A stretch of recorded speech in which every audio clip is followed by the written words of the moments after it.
This is a version of the Flux capacitor. You can see the front there. This is controlled by an infrared remote. Has the speaker in the back to play some different sound effects and sound clips. Got a 9-volt battery access. And then on the bottom, there is the power button and then the infrared eye. So we'll go ahead and turn the unit on.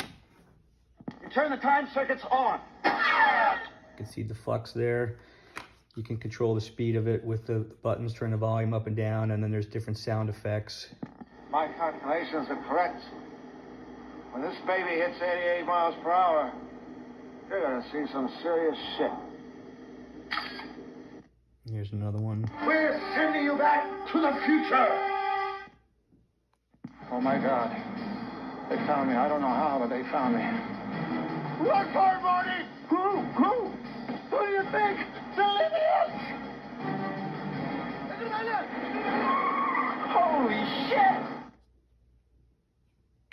How could I have been so careless? 1.21 gigawatts! Tom, how am I going to generate that kind of power? It can't be done, can it?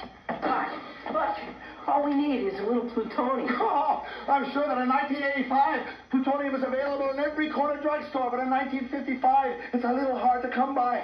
Marty, I'm sorry, but I'm afraid you're stuck here. And then you can turn the Flux off and on. And then there's two ways to start the time travel. One is a long version. I'll start with the short one.